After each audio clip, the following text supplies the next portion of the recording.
Today we're going to talk about protection dogs, and I'm going to do my best to convince you that for the vast majority of situations, this dog that I'm holding is a better protection dog than the one on the left.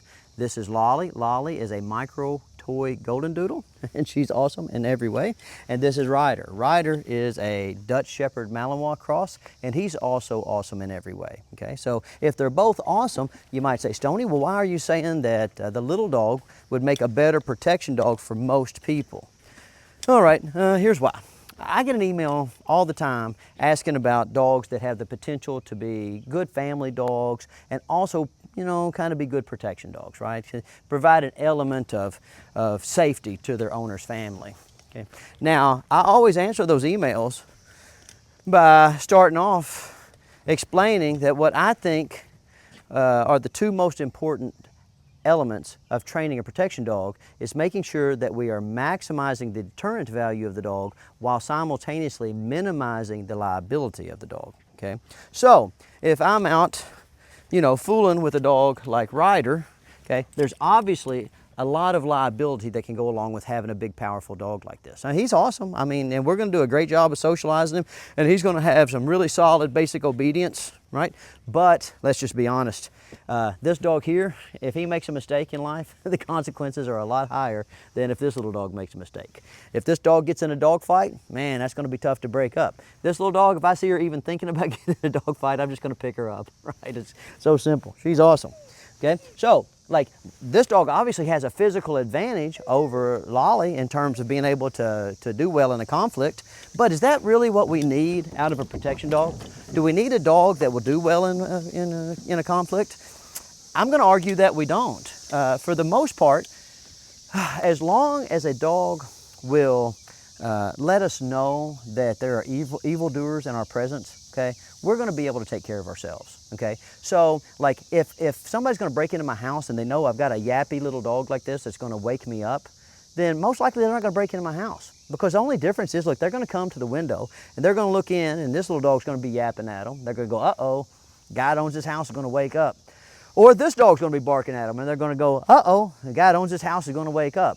Very few people that are thinking about breaking into your house or thinking about mugging you are going to go past the point of losing the element of surprise, right? And so either one of these dogs are equally well suited to kind of eliminate the evildoer's chance of catching me by surprise, right? So what do I get when I get this dog? Do I necessarily, you know, get a true man fighter, a dog that if somebody did break into my house and I was in a life and death, you know, tussle with the person, would this dog or dogs like him, would they really be suited for coming to my aid?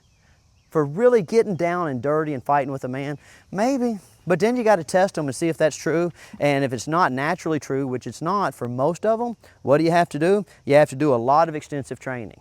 Okay? So you buy this dog, and you're trying to get some utilitarian value out of the dog. So we got to do a ton of basic obedience with them because, you know, listen, they're impulsive and they got to be under control when we take them out in public or people come over to our homes. We have to go out of our way to socialize them because they're a little bit on the conflict-prone side, right? So, like if you have neighbors' dogs or if you're out in public, they get in dog fights a lot. You know, I mean, that's a real thing. So I'm going out all the time, and I have some degree of deterrent value from this dog because he's you know, going to be a big, powerful dog. He's going to have kind of a scary, intimidating bark, and he has a naturally low suspicion level, right? Yeah, sure. I mean, I'm going to have some amount of deterrence that comes as a result of having this type of dog, but like, does that amount of deterrence, does it really outweigh the amount of liability that I have with the dog? Does it really make up for all the stuff that I could accomplish in terms of making my life safer that I don't have to do with this little dog? Okay. With this little dog, what do I have to do? I have to make sure she'll come when I call her, and I have to make sure that she's housebroken. Okay. With this little, because what's going to happen? I go out in the world and she gets after somebody, I just pick her up. If she bites some little kid, so what? She's not even strong enough to break the skin. Right? So all I really need her for is to bark and carry on. If somebody's going to come walk up behind me, somebody's going to try to surprise me in my car, or somebody's going to break in my house. And then I'm going to be able to wake up, I'm going to be able to call the police or deal with it myself. This dog, he can do all the same things Lolly does, but he comes with a whole bunch more liability, right? Because he might decide that somebody needs biting, and it might be like even the right person at the wrong time of day. Let's say, for example, I have some shady painter at my house, him and his cousin's helping him. And his cousin plans on coming back and robbing me at 2 o'clock in the morning. So he is a shady character. He probably deserves to get dog bit, but the dog knows that and bites him at 2 o'clock in the afternoon instead of 2 o'clock in the morning. All of a sudden, I got a big lawsuit on my hands, okay? This little dog bites painter's cousin, so what? There's no lawsuits because she can't even break the skin, okay? See how that works?